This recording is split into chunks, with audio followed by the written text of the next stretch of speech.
한국은 물론 미국도 아니 온 세계가 문화전쟁, 영적 전쟁 중입니다.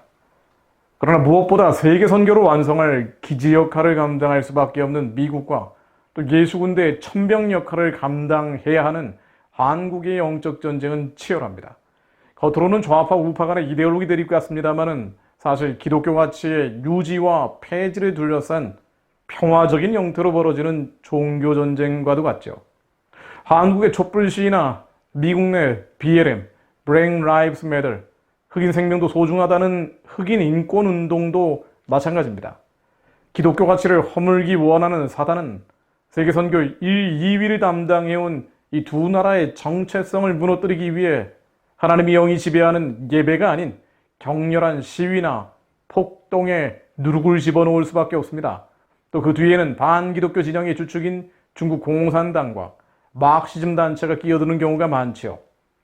최근 미국의 인종차별 반대 시위를 주도하고 있는 대표적인 인물과 단체가 중국 공산당의 지원을 받고 있다는 의혹이 제기됐습니다.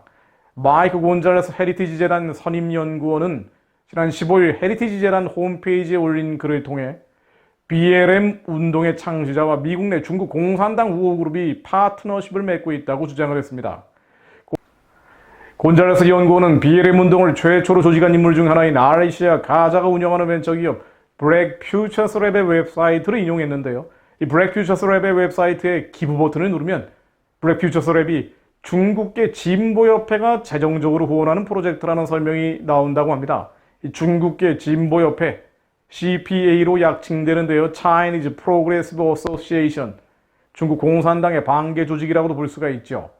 가자는 지난 2013년 흑인 생명도 소중하다는 구호를 사용하고 미국 전역으로 전파시킨 장본인입니다.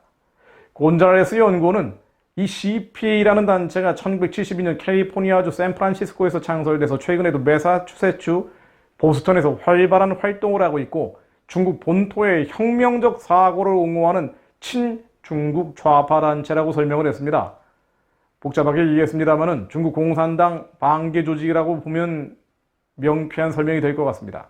곤잘레스는 오늘날 보스턴 CPA는 중국인들의 여권갱신 업무를 제공하는 등 중국 공산당 정부의 파트너 역할을 계속하고 있다고 했습니다. 또 중국 관영 차이나 데일리는 최근 CPA가 샌프란시스코에서 열리는 인종차별 반대 시위에 참여한 것을 높이 평가하기도 했다고 전했습니다. 이것뿐 아닙니다. 흑인 생명운동, 이 BLM이라는 운동은 홈페이지에 스스로를 반자본주의자로 규정하고 자본주의 체제하에서는 흑인들의 해방은 결코 없을 것이라고 주장하고 있습니다. 가자 본인도 자신들을 훈련된 마르크스주의자라고 부르면서 지난 2015년 자본주의하에서 흑인 생명이 중요한 세상은 출현하는 것이 불가능하다고 주장한 바가 있죠. 한마디로 자본주의 사회에서는 흑인 생명은 소중할 수 없다. 그러므로 사회주의 혁명이 필요하다라는 사람이 BLM, 이 흑인 생명이 소중하다는 운동을 주도하고 있다는 것입니다. 곤잘레스 연구원은 중국이 올해 미국을 혼란에 빠뜨리기 위한 방대한 선전 노력을 했다면서 그들은 시위 확산을 통해 목적 달성을 이뤄냈다고 주장했습니다. 이것뿐 아니죠.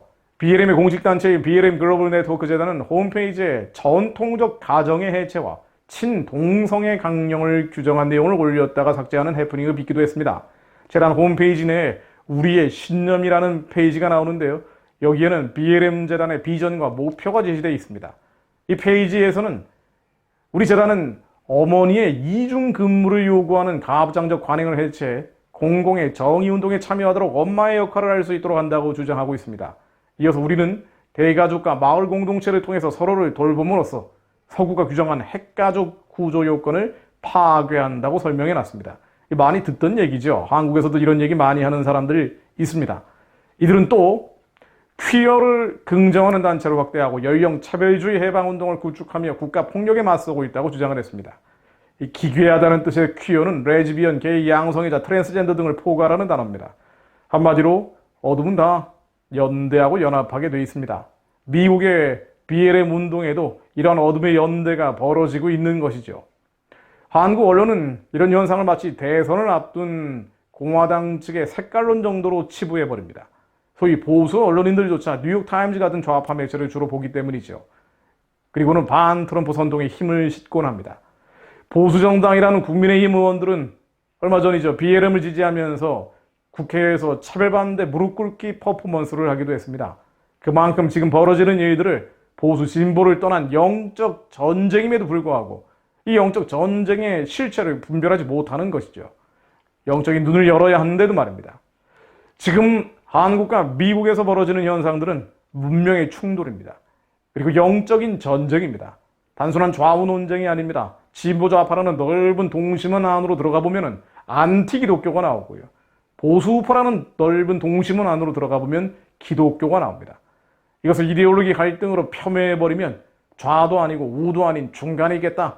혹은 나는 보수 우파지만 기독교적 가치를 인정하진 않는다. 이런 식으로 가다 보면 결국 스텝이 꼬여버리죠. 어느 순간 안티 기독교 세력과 동조해버리는 경우가 많습니다.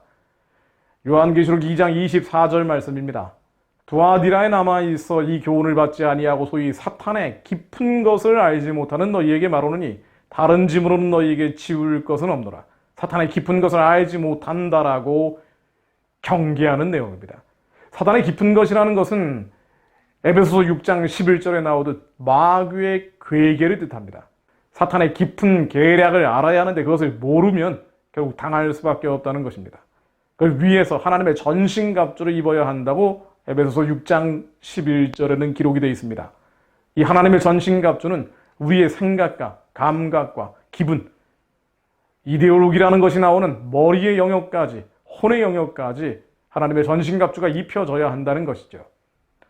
끝으로 너희가 주 안에서와 그 힘의 능력으로 강건하여지고 마귀의 간계를 능히 대적하기 위하여 하나님의 전신갑주를 입으라.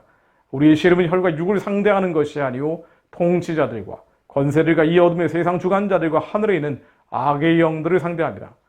하늘에 있는 악의 영들을 상대하는 글로벌 영적 전쟁, 글로벌 문화 충돌 속에서 마지막으로 가면 갈수록 더 심해질 수밖에 없는 이 영적 전쟁 앞에서 하나님, 한국의 그리스도인들이 영적인 눈을 열게 하시고 마귀의 간계를 능히 대적하기 위하여 하나님의 전신갑주가 우리의 영과 혼과 육의 모든 영역을 통치할 수 있도록 주님께서 저희들을 사로잡아 주옵소서. 그렇게 통치자와 권세와 어둠의 세상 주관자와 하늘에 있는 악의 영들을 이미 승리하신 예수 그리스도 이름으로 대적하며 승리하게 하옵소서. 이 시대를 분별할 수 있는 분별의 영을 더 부어주옵소서. 예수 그리스도 이름으로 기도했습니다. 아멘.